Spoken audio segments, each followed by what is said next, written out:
Hey guys, and welcome to another episode of my Trove Let's Play series. Today we are on the Pirate Captain because this is the second to last class that I hit level 30 with in that 5 level 30s in one video. So today is the Pirate Captain's solo day, where we get to talk about the Pirate Captain and all of its glory. Basically just me fanboying for 10 minutes, because if you've also watched my channel for a very long time, actually when this class first came out ever, I made a video about it, basically fanboying about it exactly the day it came out. And also, if you've seen my top classes video recently-ish, it's actually been about a month or two since I've released that video at this point. But if you've seen that video, I actually placed it at number 2 out of 15 classes, and only behind the Neon Ninja. So you can definitely tell I really enjoy this class. It is one of my favorites. 2nd out of 15. That's a very high percentage. Or like stat value type deal. I don't know where I'm going with that. Also, yes, this is only the level 30 video, and I'm 44 PR away from 20k. But that's actually I have something planned for that for a later, to continue on the Let's Play series. So just ignore the PR for now. We're going to pretend that I just hit level 30, and this is like all the other level 30 videos. Like, pretend I'm around 8 to 12k PR, because that's what they've always been. But if this is one of my favorite classes, you guys should have expected that it would be a little bit higher. It is actually my main for magic damage classes. So yeah, if I have any magic damage gems, they are thrown onto this guy, so that's why this guy will be the highest PR of the magic classes. I actually don't like many other magic classes compared to physical classes. Even the Shadow Hunter, like, it's a ranged class, but I don't know, they just made it very fun. I'm not the one that makes the, funness of the classes. I just play the classes, and it turns out that I like a lot of physical damage classes. I don't know if the devs do that on purpose or not. Also, because I am just noticing it with this lava right here, I did turn down the graphics all the way. So, for the most part, you guys can see, I have a FPS counter in the top left always. I never take it down, so you guys can always see my FPS, and I always have it maxed out. It's actually been maxed out in every single one of my videos ever, because I just always had a computer that could run 120 FPS, since that is actually the cap of Trove. Even though you put 144 hertz in the options menu, it's kept at 120. I think it might be the engine that they're using, I don't know, but it's always just stable, between 110 and 120 FPS. If there's some visual effects going on every now and then, it'll dip down to like 100 maybe, but never really below that, unless I've been playing for a while. Yes, there is a memory leak. They said they have fixed it months ago, but they never did. Tryon, I don't know what game you play, but you never ever fix that memory leak, because it still happens. If I play the game for like 8 hours straight, 30 FPS constant, even in a storage club. It's just how it is, because there's a memory leak. But yeah, the reason why I turned down the settings, even though, like I was just explaining, I have a good enough computer that can run maxed out at max FPS, is just because I can't really tell a difference, honestly. Like, I'm gonna be 100% honest. Like, yeah, you can tell with like the lava and the water, there's not little bits of dots in there, but for the most part, this is a voxel based game, and it's really hard to tell the difference between ultra and low. Like, literally, I'm having everything on low besides a couple things. So draw distance I have maxed out, because that's efficiency, so you have to have that maxed out.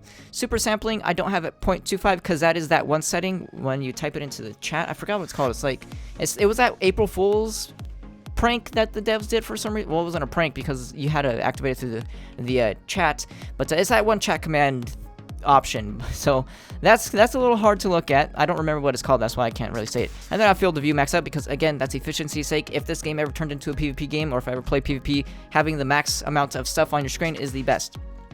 So those are the only options that I have maxed out. Everything else is set to low. And look at that, right? Like, this game is so weird. I didn't change any options, and I dropped 20 FPS, but it's slowly raising back up. I don't know, this game is really weird. But that's the point. That's why I did that, because there are some points. This game is not well optimized at all, even with multi-threading enabled. It does help a little bit. Look, it just spiked up to 120. I don't know. This game is weird. But, yeah, just for those little moments where there might be an FPS drop, I don't want you guys to see it. For the most part, you guys have never seen it ever, because, again, running at 120 FPS, an FPS drop goes down to like maybe 80 max, and I only record at 60 FPS, so you would never ever see it. But maybe, I don't know, maybe one time there's like a million visual effects and it'll drop to like 59 FPS. It's just for that, and I can't tell the difference, so that's why I did it. I usually run games that you have to grind, like single player games, I consider those experiences. So I kind of like differentiate them like that. A single player game I consider, for the most part, an experience, unless it's like a grindy-ish single player game, or I'm like playing multiple playthroughs. Like Dark Souls, the first time you play Dark Souls, you want to crank that thing maxed out definitely for your first playthrough, because that is 100% an experience. That is an amazing experience to go through the game, and you want to, you want to take advantage of the artists and the designers of that game and see what they were going for with that. But then, when you speed run it and stuff like I do, that's when you drop down the graphics. That's kind of like my mindset. If it's an experience-based game where the point of playing the game is to go through the story and all that stuff of the developer's intentions, that's when I usually play games at max. And if I play a multiplayer game, all the way down. It doesn't even matter if I'm getting 600 FPS. I just place it all the way lowest graphics, because that's also loading times and stuff like that. It just saves time. So even though Trove is my main game, I've finally come around to doing it for Trove. I don't know why it took me so long. Even though this game is super horrible optimized, I feel like I was just trying to show off for you guys. Always show you guys the max quality you can get with the game, because not everyone can run the game maxed out. I know it's very surprising looking at this very well designed game, right? In terms of art style, but the game isn't well optimized, which is the entire topic of this conversation right now that I shouldn't be talking about in this video, because it has no place in this video, but we're going to talk about it anyways, because what else are we going to talk about? But, yeah, since not everyone can run it maxed out, I like to run it maxed out, but, I can tell the difference. So let me know if you guys can tell the difference in terms of the graphics. You won't see a difference in the FPS, because like I said, I only record at 60 FPS. That's the max basically you can record at anyways, so you should have never seen it in the first place. But it's that just in case moment. Also, it saves me the headache of looking at 60 FPS, because trust me, if you're used to 144 Hz, 60 FPS gives you a headache. It's very slushy, it's so nasty, but yeah, let's get back on topic real quick for the video, so we don't do another 20-minute video. For the Pirate Captain, sorry if I just dropped that topic straight off the planet Earth, or side of the Earth, whatever that saying is, but we need to move on. Let's get away from the FPS talk. I already have a video on FPS, by the way, cross promotion, there you go. I'll link that in the top right for you guys. It works on mobile as well now. Thank you, YouTube, for providing that, because that, cross promotion, is that what it's even called? Or it's like inter-channel promotion? I don't know. Let's get out of this topic for once and for all. The Pirate Captain. I love the Pirate Captain. Here's some reasons why I love the Pirate Captain. All that bugginess that we were just talking about, or not really the bugginess, but like the not well optimization of the game, that goes into like the design of the game a little bit, where the game's pretty buggy, and for some reason the Pirate Captain, in all of its amazing gloriness, it has no bugs. I don't know, you guys can let me know if you guys have any bugs. Me personally, I'm not going to dismiss anyone that claims they have a bug with that, because that's pretty crazy to say, like, just because I have no bugs doesn't mean there's no bugs. But let me know if you guys even have any bugs, because trust me, I've played this class, like I said, since it came out. I've almost mained it. It's always been my number 2 ever since it came out. For some reason, there's just always a class that I like better. But I would tie it, probably. This is my number 1, tied with Neon Ninja. There you go. Let's just say it's my favorite class in the entire game, just for the sake of argument. I've played this class so many hours in this class. I haven't even ran into the cooldown bug. Or it's not a cooldown bug, it's just desync. I haven't even had desync on this class. Like, sure, sometimes I have to press my right click a few times for it to come out, but that's as far as I go. Even the ultimate, I press it once, it happens 100% of the time. Even with the servers being so laggy the past couple weeks, like more than usual for some reason, I've been noticing they're like really laggy. I don't know why. But even then, it's just I don't run into any desync problems with it. I don't really run into any bugs at all whatsoever. So it's pretty amazing. So let me know if, like I said, you guys are in the same boat. But that's just, one of the reasons why I love this class, because it's like the only class that actually works, and you really grow to appreciate that when it's the only class in the entire game that actually works as intended 100% of the time, at least in my own experience, like I said. So that's just, that's a very big piecing of it, but also just the style of the class. I really like how it's really like a laid-back approach, because whenever maybe you're just tired, or you don't really feel like grinding, but you have to grind because it's Wednesday or something like that, you can just go on the Pirate Captain. Sure, you're not going to get anywhere near as much boxes as a Neon Ninja or a Shadow Hunter or Lunar Lancer would, But, you know, you're still going to get a decent amount of boxes, and you don't really have to pay attention. It's basically like fishing while grinding U9. I would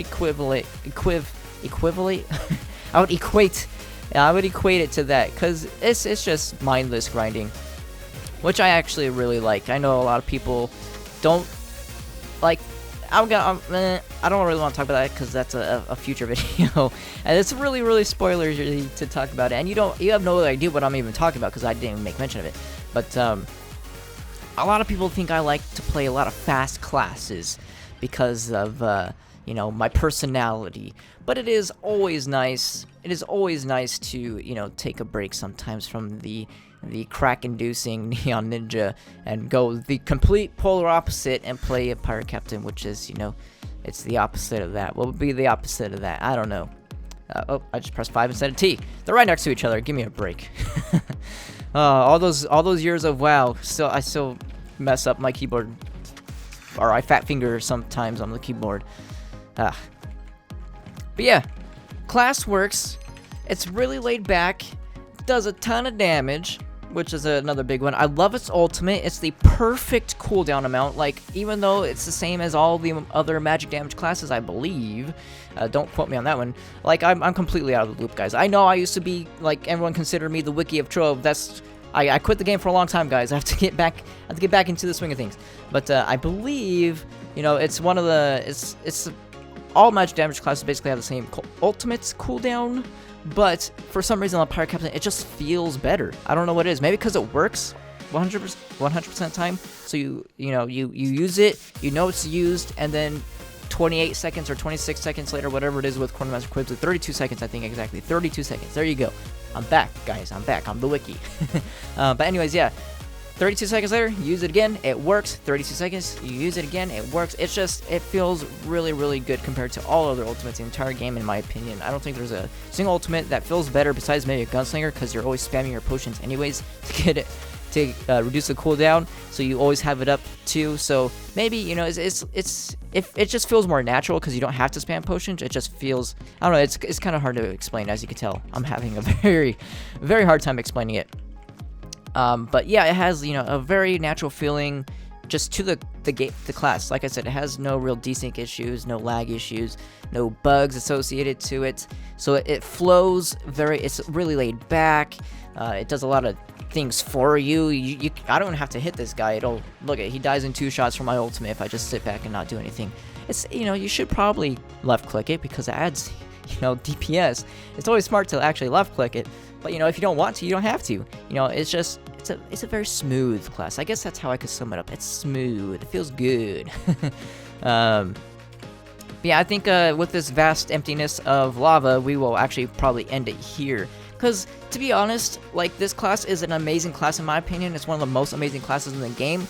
But it's a very short explanation of why it's amazing, because it's so amazing. Like, there's not much to it. It's a very simple, smooth feeling class, and that's what makes it great. So there's not much, you know, it's easier to talk about a class when you either don't like it or it's very bugged, like a Boom Ranger. I could go on forever about a Boom Ranger because it doesn't work.